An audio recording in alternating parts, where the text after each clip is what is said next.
Hello, everyone.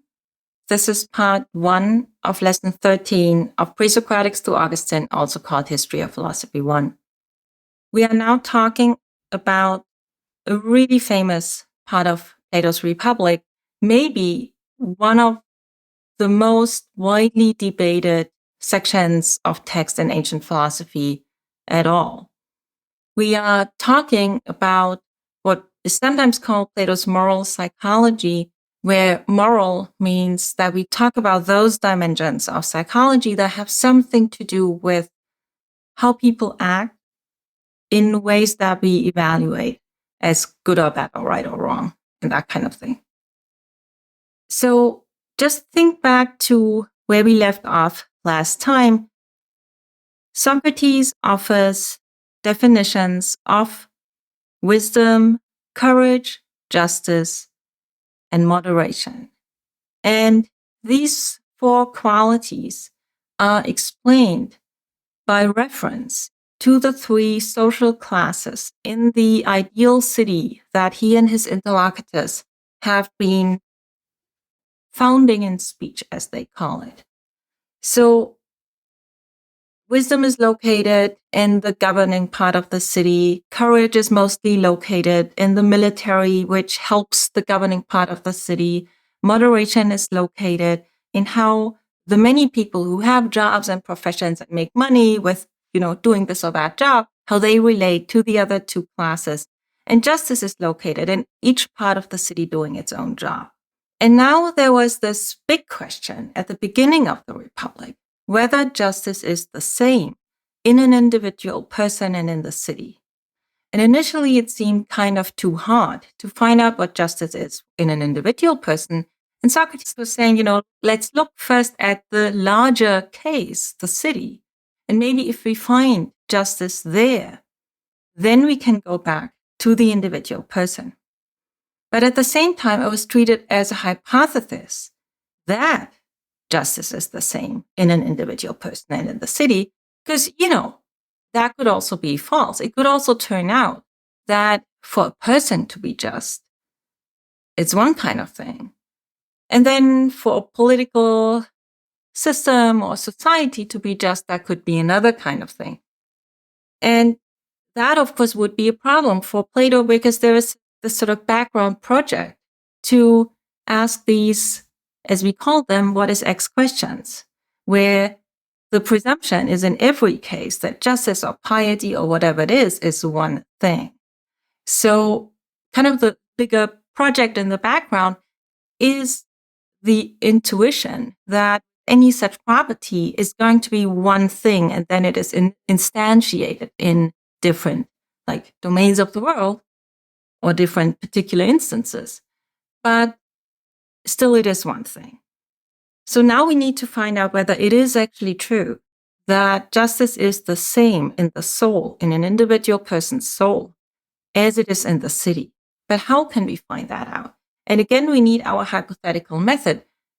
The thought is, if justice is going to be the same in an individual soul, as it is in the city, what needs to be the case? Well, it would need to be the case that an individual psychology has 3 components or parts that are relevantly similar to the 3 social classes of the city. So now that is our research project. Now we need to ask, is that true? Is it true that an individual person's soul has 3 parts?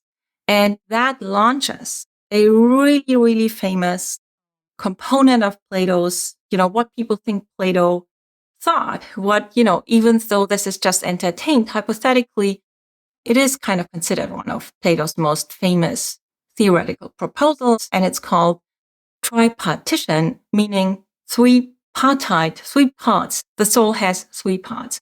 So the theory of the tripartite soul. Now, how would we find out whether the soul has 3 parts? Well, what is it that the soul does? The intuition was that, early in the book, that the soul deliberates, that it takes care of things, that it lives. But now Socrates is working with a slightly more specific intuition, namely that the soul is the place where all of our desires, reasonings, motivations, all of the things that you might think are kind of going on in the head, going on in your mind, going on in your, broadly speaking, soul. That is like what the soul is. It's as it were the place of all of those feelings and thoughts and affects and all of that, emotions. So now, why would it be the case that which is the place of all of those attitudes and feelings and thoughts, that it would have to have several parts? The idea is, and that is another hypothesis, that one and the same thing cannot do or undergo opposites at the same time in the same respect. That is a really famous principle. It's called the principle of opposites. So if we find phenomena of psychological conflict where it looks as if someone's soul is undergoing opposite movements at the same time in the same respect, then that would be evidence that there must be several parts in the soul. So that is the method by which Socrates tries to show that the soul, by having three parts, is relevantly similar to the city.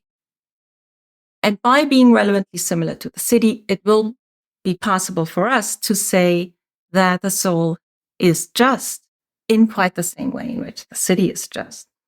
Now, I want to just mention here the first example for a conflicted motivational phenomenon that Socrates adduces.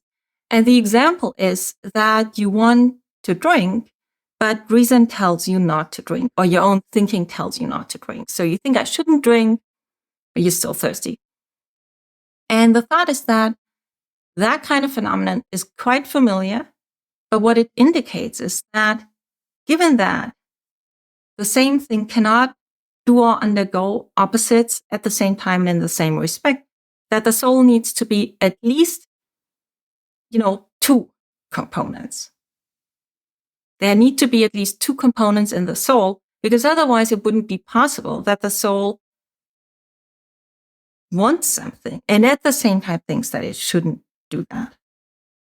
Now, your homework assignment for today is to come up with a more complex kind of psychological phenomenon. And based on your reading of how Plato thinks about the three parts, which are called reason, spirit, and appetitive desire, what would be a phenomenon of motivational conflict where we see all three parts of the soul at work? Reason thinking something, the appetitive desires, wanting something or not wanting it, and spirit, which is the place with which we get angry or are ashamed, also kind of pulling in its own direction.